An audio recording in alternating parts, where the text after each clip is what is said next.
Biktima ni Red Uncle or Sister Hong abay naghahanap ng hustisya at may pakiusap sa publiko. No?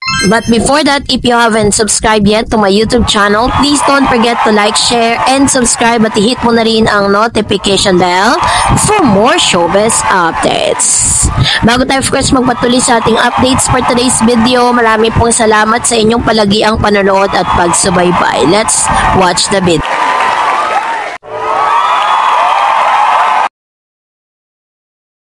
Noong July 6, 2025, napaulat ang pagkakaaresto sa isang 38 years old na lalaki na may apelidong Zhao na sa social media ay nakilala bilang Sister Hong o Red Uncle / Red Sister. Ayon sa mga otoridad mula sa distrito ng Jingning, Nanjing, ito'y nauugnay sa isang iskandalong nag-iingganyo ng higit 1,000 lalaki na tumabi sa kanya habang nagpapanggap na babae na sila'y kinukunan at isinasa publiko ng walang pahintulot. Ang sindrome na ay agad na umani ng labis na pansin sa microblogging platform na Weibo, kung saan ang hashtag na Red Sister o minsan ay Red Uncle ay sumasadsad sa trending ng mahigit 200 million views sa loob lamang ng isang araw.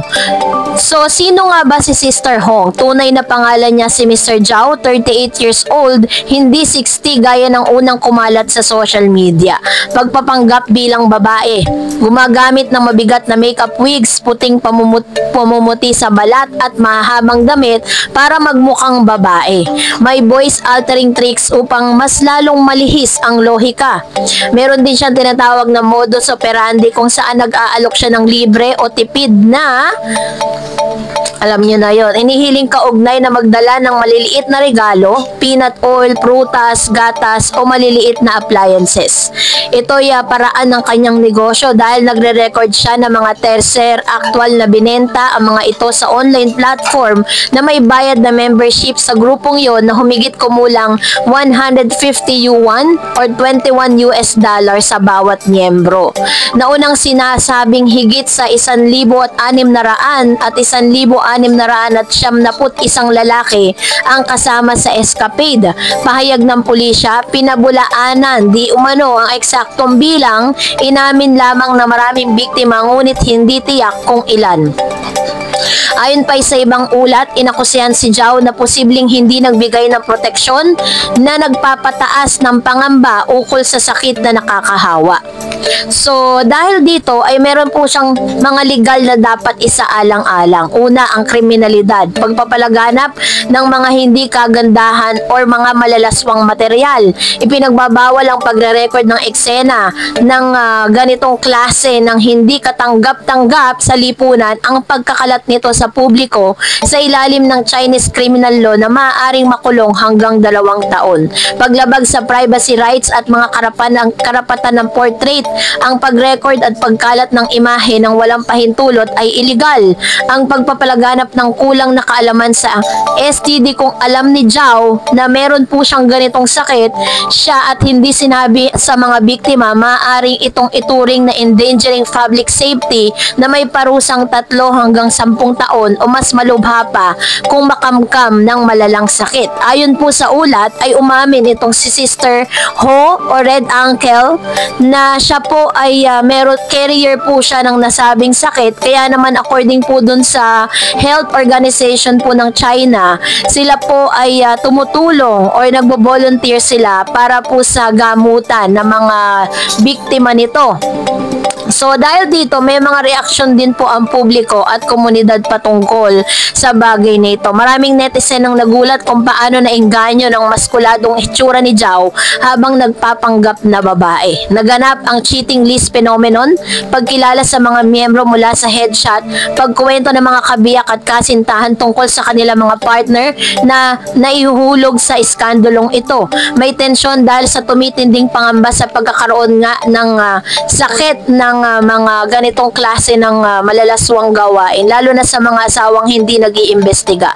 So meron din po siyang epekto sa social at culture. Lumikha ng meme filter sa AR ang mga parodiya sa fashion tutorial, pati ang paggamit ng viral na insidenteng ito bilang satirikong content. May mga negosyo tulad ng mga wig shops na ginawang pang-orihinal na Sister Hong style bilang marketing gimmicks. No, dahil dito ay humihingi ng hustisya, no, ang mga naging biktima nitong si Sister Hong, dahil nga sila po ngayon ay talagang nagsasuffer dun sa kanilang ginawa. Bukod po kasi dun po sa kahihiyan na kanilang dinanas, dahil nalaman na din at napanood na rin ng kanilang mga asawa yung mga ganitong klase na hindi kagandahan mga videos na kumalat. Ang mga videos na ito ay privately na ibinebenta ni Sister Hong dahil sa isang website kung saan nagkakaroon po sila ng tinatawag na binabayaran po nila yung bawat video para mapanood nila yung buong clip, no? At ito po is meron pong isang nag-avail at ito po ay pinakalat hanggang sa makarating doon sa isang lalaki na nakasama ni Sister Hong or Red Uncle, na siya po mismo ang pumunta sa pulisya para po ipakita or para idemanda itong si Sister Hong. Kaya po talagang kumalat ito at dito po napag-alaman na hindi lang pala siya ang naging biktima nito, kundi 1,000 lalaki.